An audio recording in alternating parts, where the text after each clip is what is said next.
أعوذ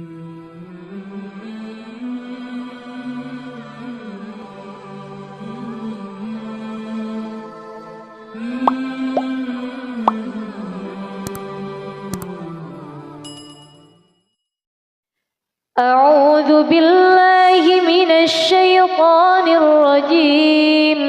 بسم الله الرحمن الرحيم.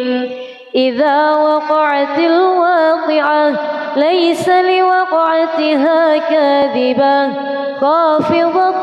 رافعة. إذا رجت الأرض رجا وبست الجبال بسا فكانت هباء منبثا وكنتم أزواجا ثلاثة فأصحاب الميمنة ما أصحاب الميمنة وأصحاب المشأمة ما أصحاب المشأمة والسابقون السابقون أولئك المقربون في جنات النعيم. ثلة من الأولين وقليل من الآخرين على سرر موضونة متكئين عليها متقابلين. يطوف عليهم ولدان مخلدون بأكواب وأباريق وكأس من معين لا يصدعون عنها ولا ينزفون وفاكهة مما يتخيرون ولحم طير مما يشتهون وحور عين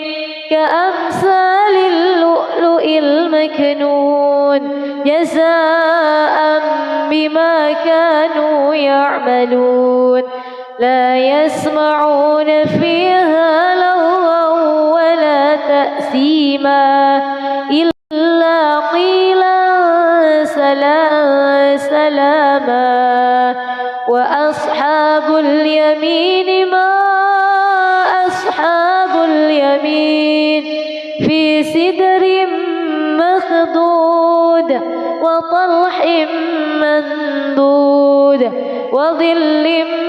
ممدود وماء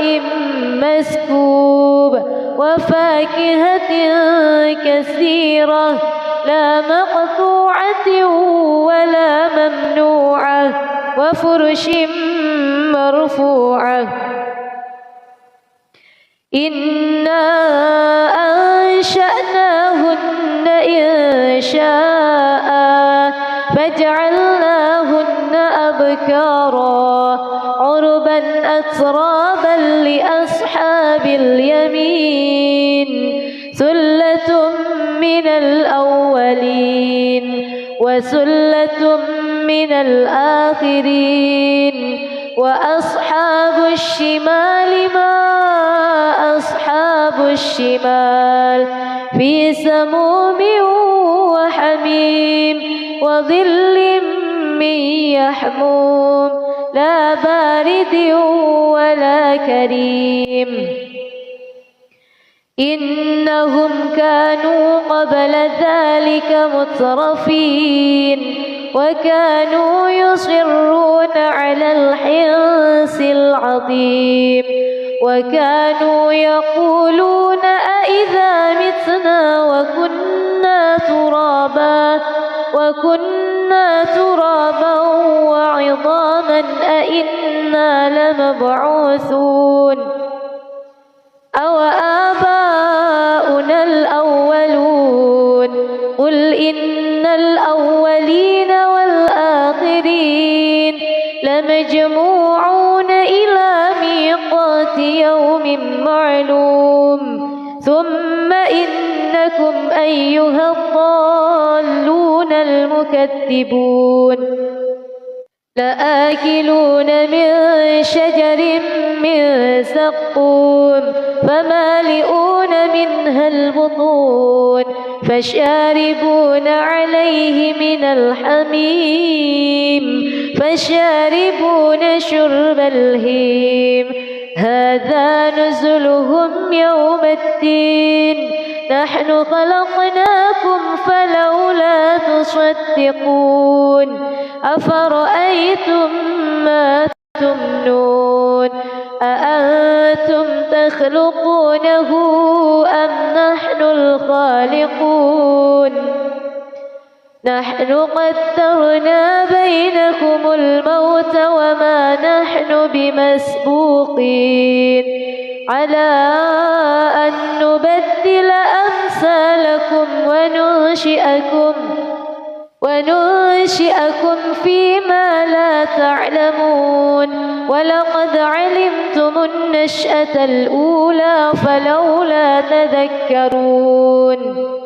أفرأيتم ما تحرثون أأنتم تزرعونه أم نحن الزارعون لو نشاء لجعلناه حطاما فظلتم تفكهون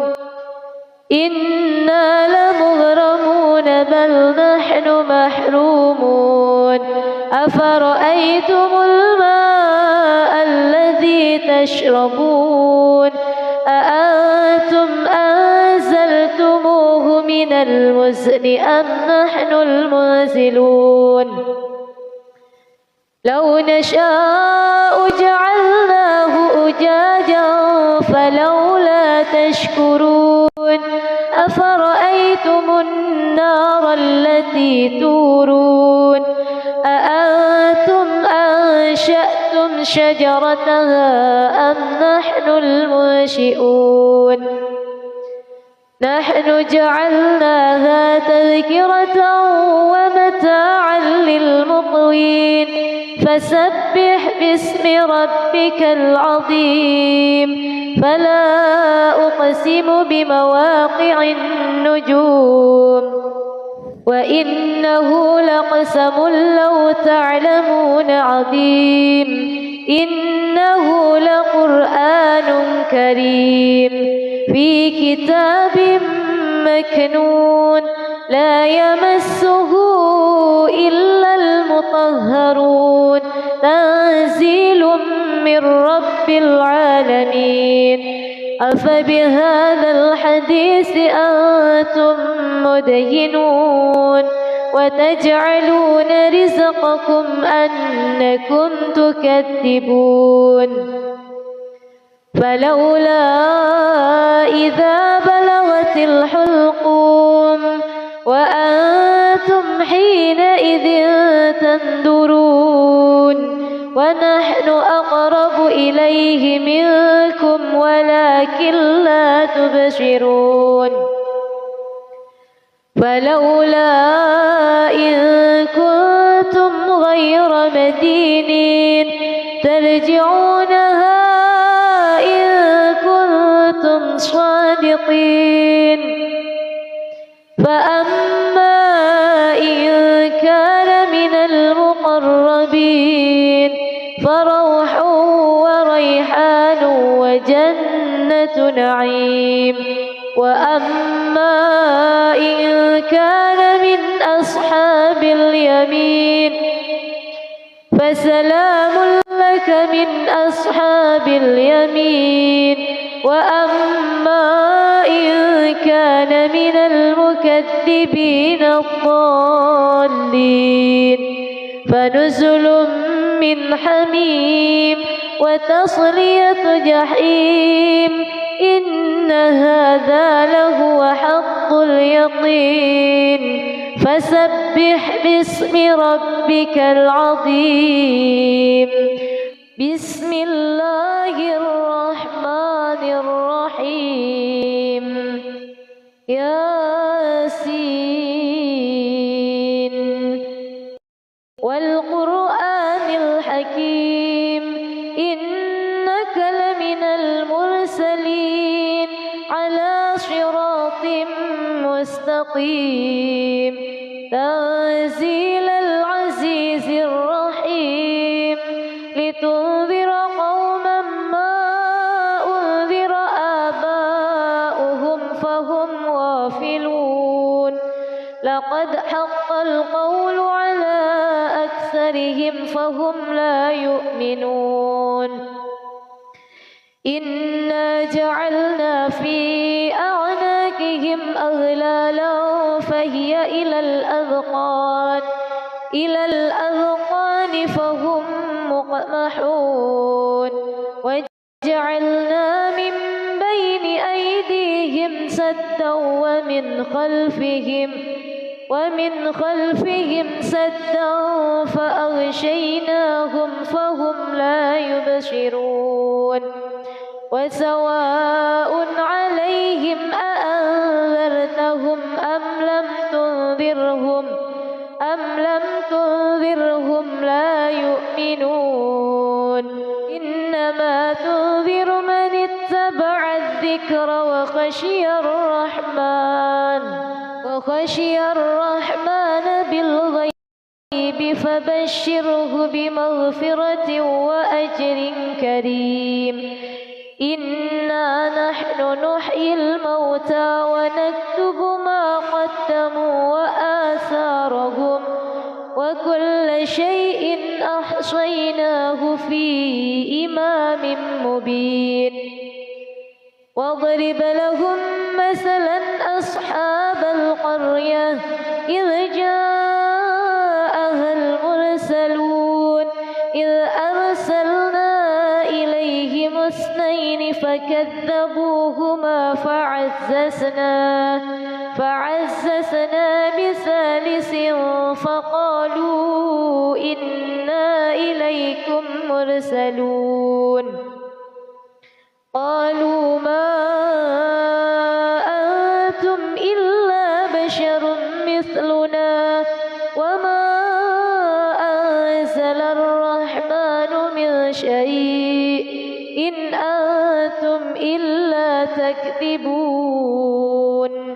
قالوا ربنا يعلم إنا إليكم لمرسلون وما علينا إلا البلاغ المبين قالوا إنا تطيرنا بكم لئن لم تنتهوا لنرجمنكم وليمسنكم منا عذاب أليم قالوا طائركم معكم أئن ذكرتم بل أنتم قوم مسرفون وجاء من أقصى المدينة رجل يسعى قال يا قوم اتبعوا المرسلين اتبعوا من لا يسألكم أجرا وهم مهتدون وما لي لا أعبد الذي فطرني وإليه ترجعون أأتخذ من دونه آلهة إن يردني الرحمن بضر لا تغن عني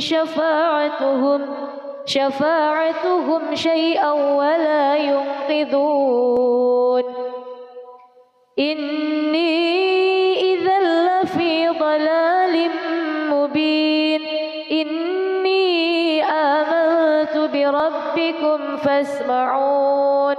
قيل ادخل الجنة قال يا ليت قومي يعلمون بما غفر لي ربي وجعلني من المكرمين وما أنزلنا على قومه من بعده من جند من السماء وما كنا منزلين إن كانت إلا صيحة واحدة فإذا هم خامدون حامدون يا حسرة على العباد ما يأتيهم من رسول إلا كانوا به يستهزئون ألم يروا كم أهلكنا قبلهم من القرون أنهم إليهم لا يرجعون وإن كل لما جميع لدينا محضرون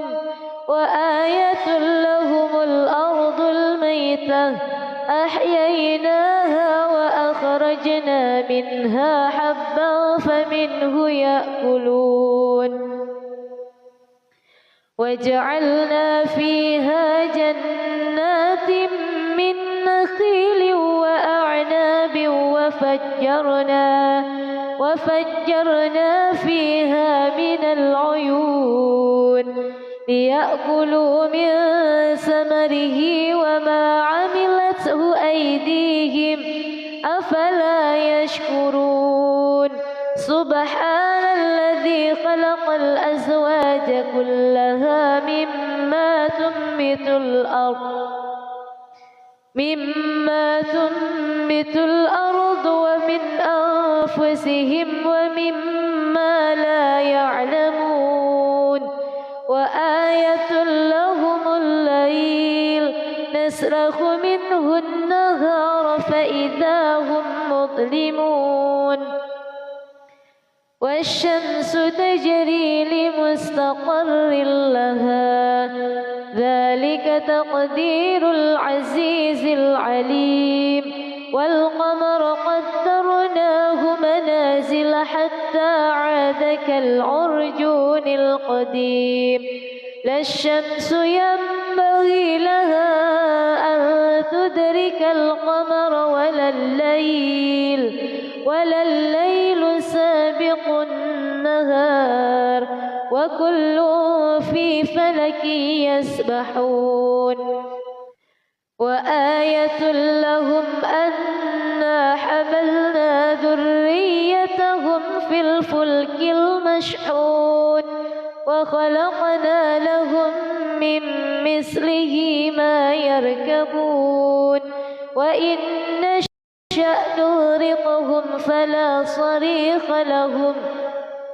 فلا صريخ لهم ولا هم ينقذون إلا رحمة منا ومتاعا إلى حين وإذا قيل لهم اتقوا ما بين أيديكم وما خلفكم لعلكم ترحمون وما تأتيهم من آية من آيات ربهم إلا كانوا عنها معرضين وإذا قيل لهم أنفقوا مما رزقكم الله قال الذين كفروا للذين آمنوا أنطعم من لو يشاء الله أطعمه إن أنتم إلا في ضلال مبين ويقولون متى هذا الوعد إن كنتم صادقين ما ينظرون إلا صيحة واحدة تأخذهم وهم يخصمون فلا يستطيعون توصية ولا إلى أهلهم يرجعون ونفخ في الصور فإذا هم من الأجداث إلى ربهم ينسلون قالوا يا ويلنا من بعثنا من مرقدنا هذا ما وعد الرحمن وصدق المرسلون إن كانت إلا صيحة واحدة فإذا هم جميع جميع لدينا محضرون فاليوم لا تظلم نفس شيئا ولا تجزون إلا ما كنتم تعملون إن أصحاب الجنة اليوم في شغل فاكهون هم وأزواجهم في ظلال على الأرائك متكئون لهم فيها فاكهة ولهم ما يدعون سلام قولا من رب رحيم وامتازوا اليوم أيها المجرمون ألم أعهد إليكم يا بني آدم ألا تعبدوا الشيطان إنه لكم عدو مبين وأن اعبدوني هذا صراط مستقيم ولقد أضل منكم جبلا كثيرا أفلم تكونوا تعقلون هذه جهنم التي كنتم توعدون اصلوها اليوم بما كنتم تكفرون اليوم نختم على أفواههم وتكلمنا أيديهم وتشهد أرجلهم بما كانوا يكسبون ولو نشاء لطمسنا على أعينهم فاستبقوا الصراط فأنى يبصرون ولو نشاء لمسخناهم على مكانتهم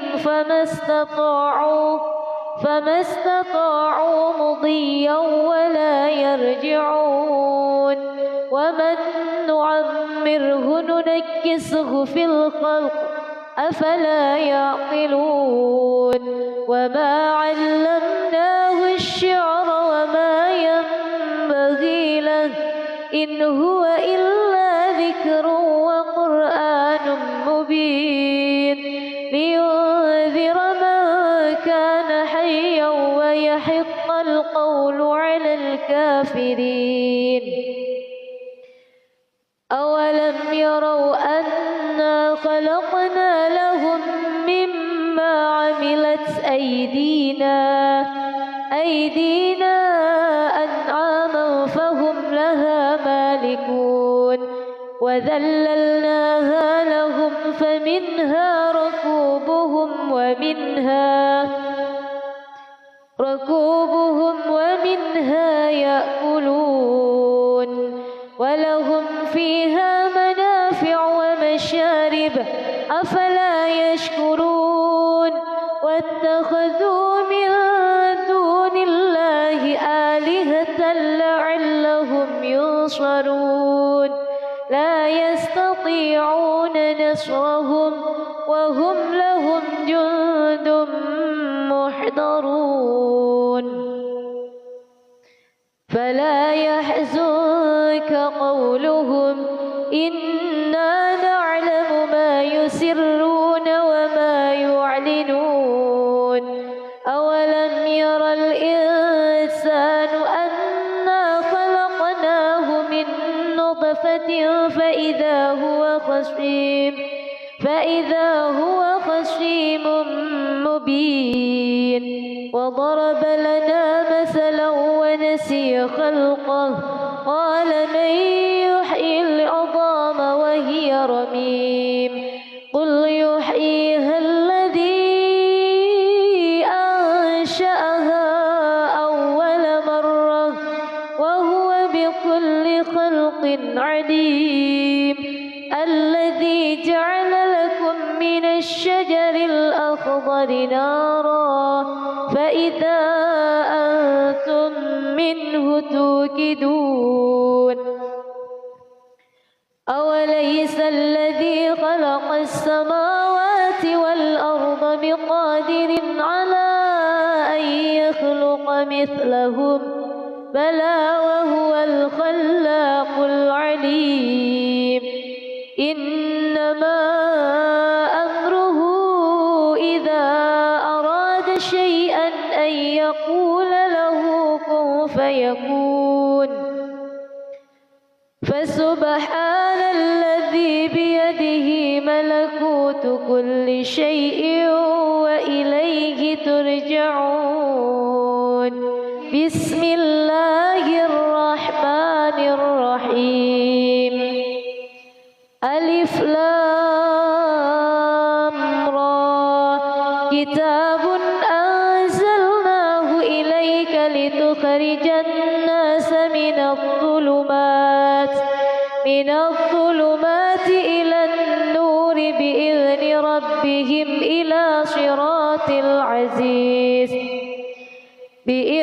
ربهم إلى صراط العزيز الحميد الله الذي له ما في السماوات وما في الأرض وويل للكافرين من عذاب شديد الذين يستحبون الحياة الدنيا على الآخرة ويصدون عن سبيل الله ويبغونها عوجا أولئك في ضلال بعيد وما أرسلنا من رسول إلا بلسان قومه ليبين لهم فيضل الله من يشاء ويهدي من يشاء وهو العزيز الحكيم ولقد أرسلنا موسى بآياتنا أن أخرج قومك من الظلمات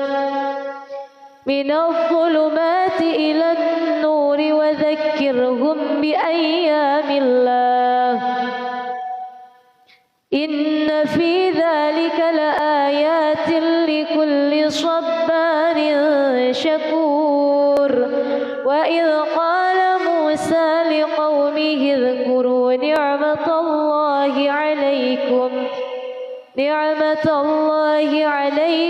إذ أنجاكم من آل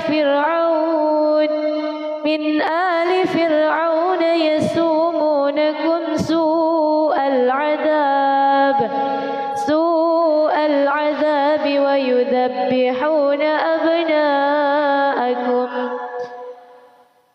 ويذبحون أبناءكم ويستحيون نساءكم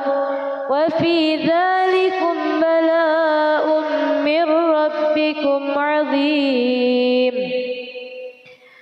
وإذ تأذن ربكم لئن شكرتم لأزيدنكم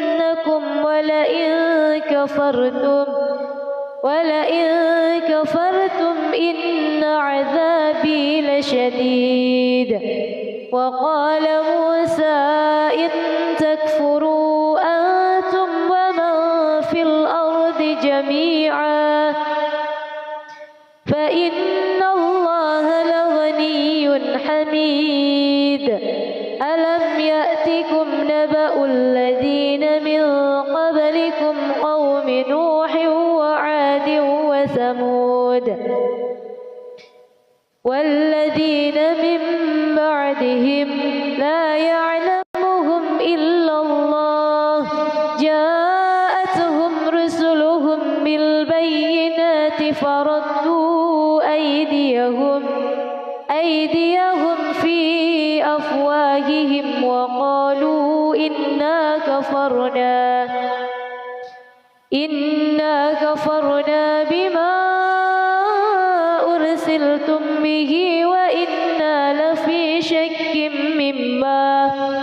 لفي شك مما تدعوننا إليه مريب. قالت رسلهم أفي الله شك فاطر السماوات والأرض يدعوكم ليغفر لكم من ذنوبكم ويؤخركم إلى أجل مسمى.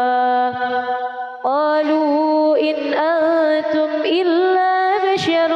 مثلنا تريدون أن تصدونا عما كان يعبد آباؤنا فأتونا بسلطان مبين. قالت لهم رسلهم إن نحن إلا بشر مثلكم ولكن الله يمن على من يشاء من عباده وما كان لنا أن نأتيكم بسلطان إلا بإذن الله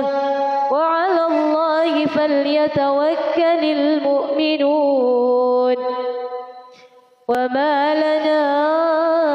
ألا نتوكل على الله وقد هدانا سبلنا ولنصبرن على ما آذيتمونا وعلى الله فليتوكل المتوكلون. وقال الذين كفروا لرسلهم لنخرجنكم من أرضنا أو لتعودن في ملتنا فأوحى إليهم ربهم لنهلكن الظالمين ولنسكننكم الأرض من بعدهم ذلك لمن خاف مقامي وخاف وعيد. واستفتحوا وخاب كل جبار عنيد. من ورائه جهنم ويسقى من ماء صديد يتجرعه ولا يكاد يسيغه ويأتيه الموت من كل مكان وما هو بميت ومن ورائه عذاب غليظ. مثل الذين كفروا بربهم أعمالهم كرماد اشتدت به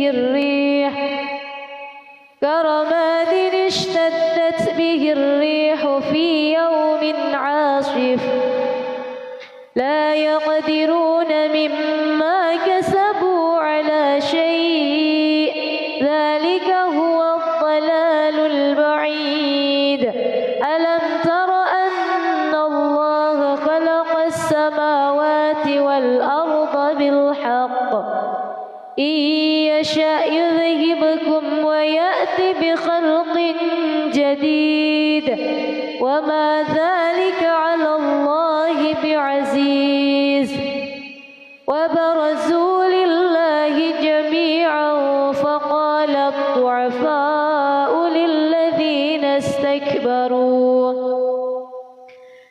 للذين استكبروا إنا كنا لكم تبعا فهل أنتم مغنون عنا من عذاب الله من شيء. قالوا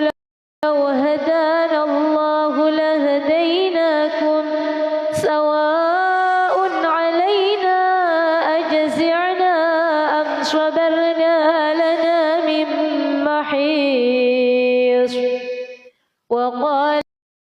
الشيطان لما قضي الأمر إن الله وعدكم وعد الحق ووعدتكم فأخلفتكم وما كان لي عليكم من سلطان إلا أن دعوتكم فاستجبتم لي فلا تلوموني ولوموا أنفسكم ما أنا بمصرخكم وما أنتم بمصرخي إني كفرت بما أشركتمون من قبل إن الظالمين لهم عذاب أليم وأدخل الذين آمنوا وعملوا الصالحات جنات تجري من تحتها الأنهار خالدين فيها بإذن ربهم تحيتهم فيها سلام ألم تر كيف ضرب الله مثلا كلمة طيبة كشجرة طيبة أصلها ثابت وفرعها في السماء تؤتي أكلها كل حين بإذن ربها ويضرب الله الأمثال للناس لعلهم يتذكرون ومثل كلمة خبيثة كشجرة خبيثة اجتثت من فوق الأرض ما لها من قرار يثبت الله الذين آمنوا بالقول الثابت في الحياة الدنيا وفي الآخرة ويضل الله الظالمين ويفعل الله ما يشاء ألم تر إلى الذين بدلوا نعمة الله كفرا وأحلوا قومهم دار البوار جهنم يصلونها وبئس القرار وجعلوا لله أندادا ليضلوا عن سبيله قل تمتعوا فإن مصيركم إلى النار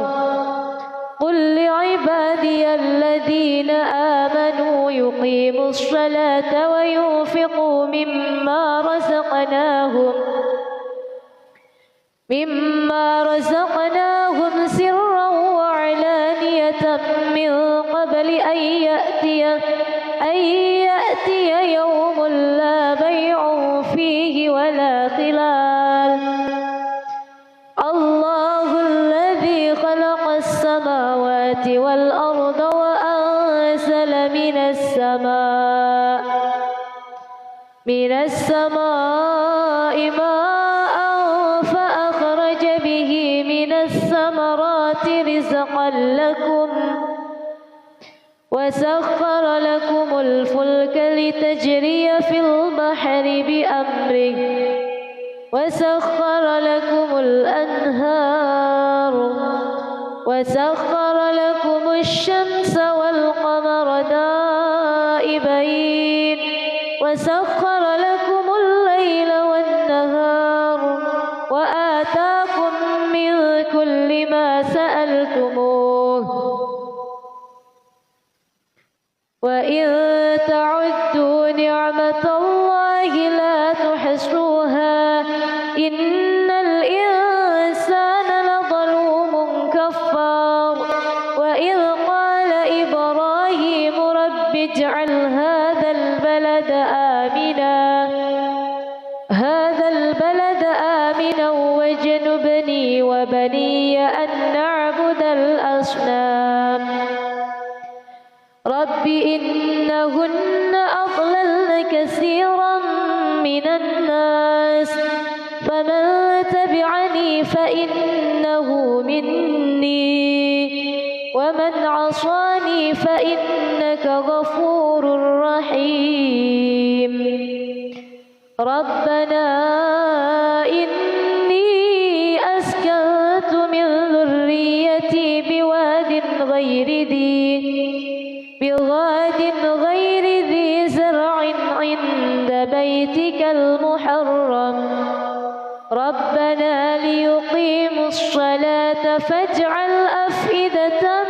من الناس تهوي إليهم ارزقهم من الثمرات لعلهم يشكرون ربنا إنك تعلم ما نخفي وما نعلن وما يخفى على الله من شيء في الأرض ولا في السماء الحمد لله الذي وهب لي على الكبر إسماعيل وإسحاق إن ربي لسميع الدعاء رب اجعلني مقيم الصلاة ومن ذريتي ربنا وتقبل دعاء ربنا اغفر لي ولوالدي وللمؤمنين يوم يقوم الحساب ولا تحسبن الله غافلا عما يعمل الظالمون إنما يؤخرهم ليوم تشخص فيه الأبصار مهطعين مقنعي رؤوسهم لا يرتد إليهم طرفهم وأفئدتهم هواء وأنذر الناس يوم يأتيهم العذاب فيقول الذين ظلموا ربنا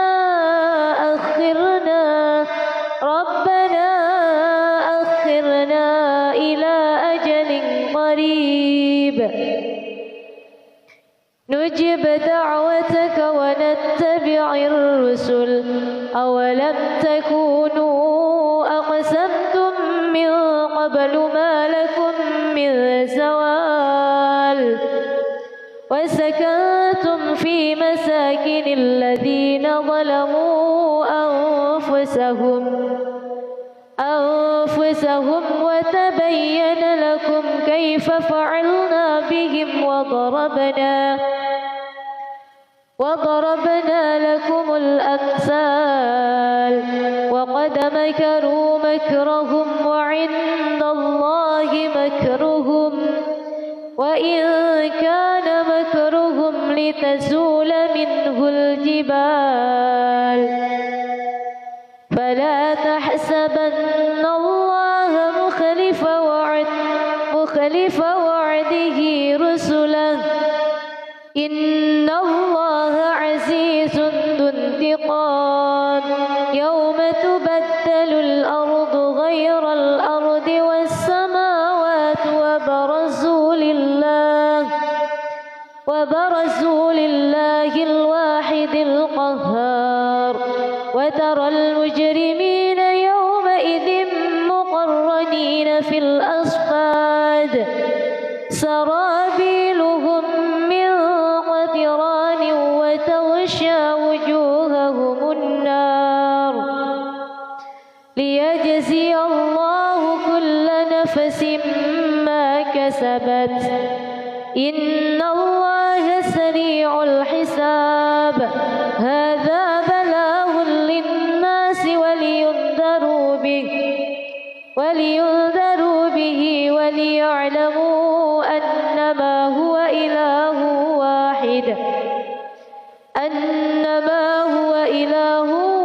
واحد وليذكر أولو الألباب. بسم الله الرحمن الرحيم. الرحمن علم القرآن خلق الإنسان علمه البيان. الشمس والقمر بحسبان والنجم والشجر يسجدان والسماء رفعها ووضع الميزان ألا تطغوا في الميزان وأقيموا الوزن بالقسط ولا تخسروا الميزان والأرض وضعها للأنام فيها فاكهة والنخل ذات الأكمام والحب ذو العصف والريحان. فبأي آلاء ربكما تكذبان؟ خلق الإنسان من صلصال كالفخار وخلق الجان من مارج من نار. فبأي آلاء ربكما تكذبان؟ رب المشرقين ورب المغربين. فبأي آلاء ربكما تكذبان؟ مرج البحرين يلتقيان بينهما برزخ لا يبغيان. فبأي آلاء ربكما تكذبان؟ يخرج منهما اللؤلؤ والمرجان. فبأي آلاء ربكما تكذبان؟ وله الجوار المنشآت في البحر كالأعلام. فبأي آلاء ربكما تكذبان؟ كل من عليها فان ويبقى وجه ربك ذو الجلال والإكرام. فبأي آلاء ربكما تكذبان؟ يسأله من في السماوات والأرض كل يوم هو في شأن.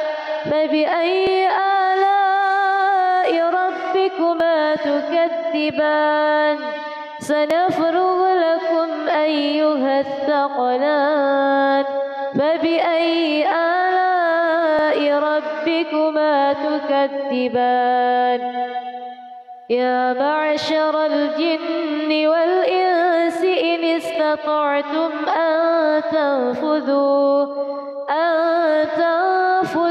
من أقطار السماوات والأرض فانفذوا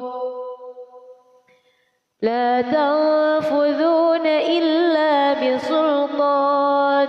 فبأي آلاء ربكما تكذبان؟ يرسل عليكما شواظ من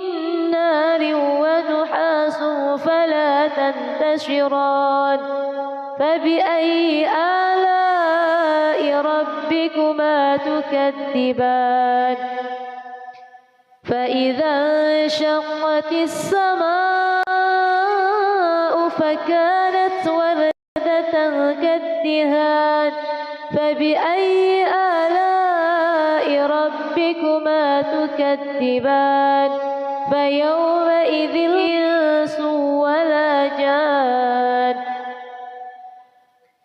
فبأي آلاء ربكما تكذبان؟ يعرف المجرمون بسيماهم فيؤخذ بالنواصي والأقدام. فبأي آلاء ربكما تكذبان هذه جهنم التي يكذب بها المجرمون يطوفون بينها وبين حميم آن فبأي آلاء ربكما تكذبان ولمن خاف مقام ربه جنتان فبأي آلاء ربكما تكذبان ذواتا أفنان فبأي آلاء ربكما تكذبان فيهما عينان تجريان فبأي آلاء ربكما تكذبان فيهما من كل فاكهة زوجان فبأي آلاء ربكما تكذبان متكئين على فرش بطائنها من استبرق وجنى الجنتين دان فبأي آلاء ربكما تكذبان فيهن قاصرات الطرف لم يطمثهن إنس قبلهم ولا جان فبأي آلاء ربكما تكذبان كأنهن الياقوت والمرجان فبأي آلاء ربكما تكذبان هل جزاء الإحسان إلا الإحسان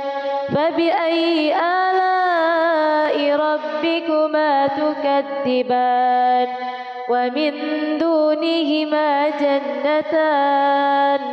فبأي آلاء ربكما تكذبان مدهامتان فبأي آلاء ربكما تكذبان فيهما عينان نضاختان فبأي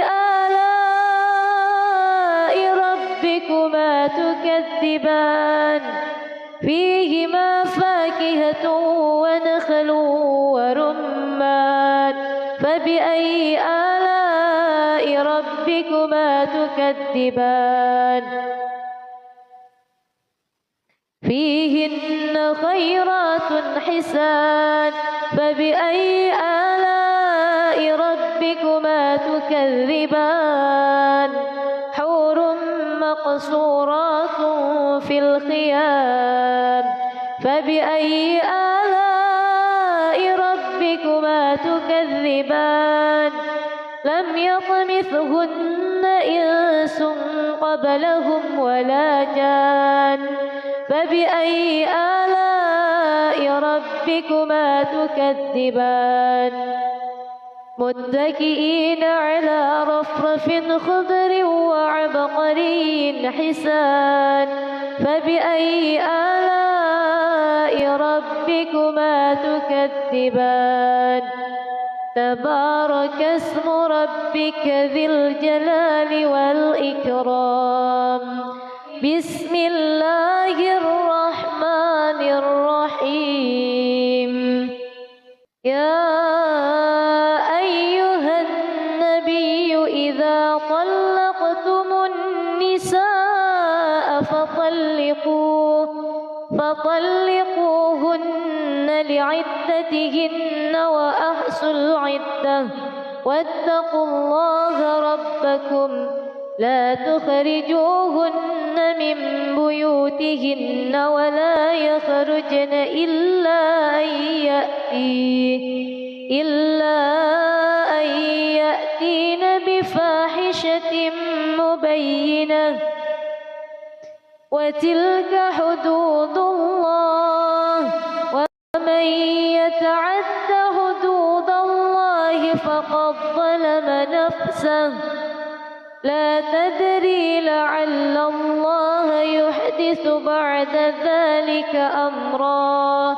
فإذا بلغن أجلهن فأمسكوهن بمعروف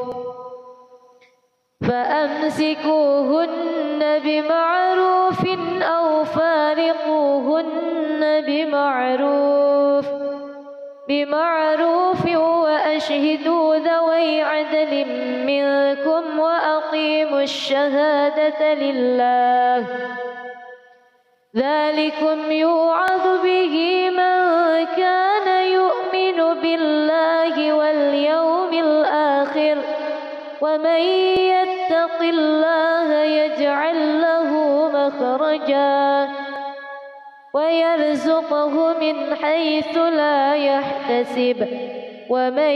يتوكل على الله فهو حسبه إن الله بالغ أمره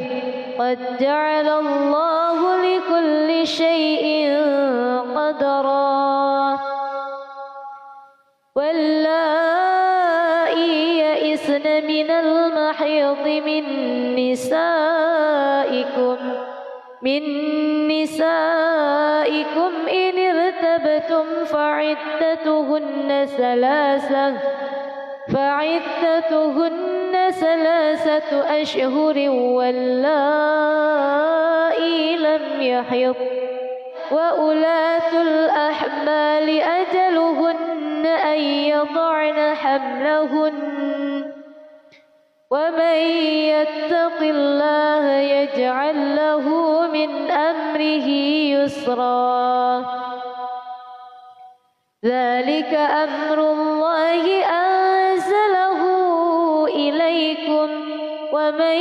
يتق الله يكفر عنه سيئاته ويعظم له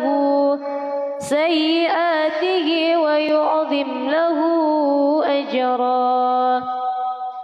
أسكنوهن من حيث سكنتم من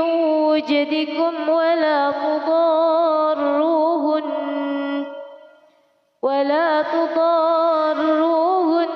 لتضيقوا عليهن وإن كن أولات حمل فأنفقوا عليهن حتى يضعن حملهن فإن أرضعن لكم فآتوهن أجورهن وأتمروا بينكم بمعروف وإن تعاسرتم فسترضع له أخرى لينفق ذو سعة من سعته ومن قدر عليه رزقه فلينفق مما آتاه الله لا يكلف الله نفسا إلا ما أتاها سيجعل الله بعد عسر يسرا وكأين من قرية عتت عن أمر ربها ورسله فحاسبناها حسابا شديدا وعذبناها عذابا نكرا فذاقت وبال أمرها وكان عاقبة أمرها خسرا أعد الله لهم عذابا شديدا فاتقوا الله يا أولي الألباب الذين آمنوا قد أنزل الله إليكم ذكرا رسولا يتلو عليكم آيات الله مبينات ليخرج الذين آمنوا وعملوا الصالحات من الظلمات إلى النور ومن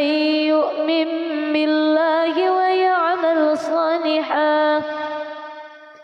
ويعمل صالحا يدخله جنات تجري من تحتها الأنهار خالدين فيها أبدا قد أحسن الله له رزقا الله الذي خلق 7 سماوات ومن الأرض مثلهن يتنزل الأمر بينهن لتعلموا أن الله على كل شيء قدير وأن الله قد أحاط بكل شيء علما.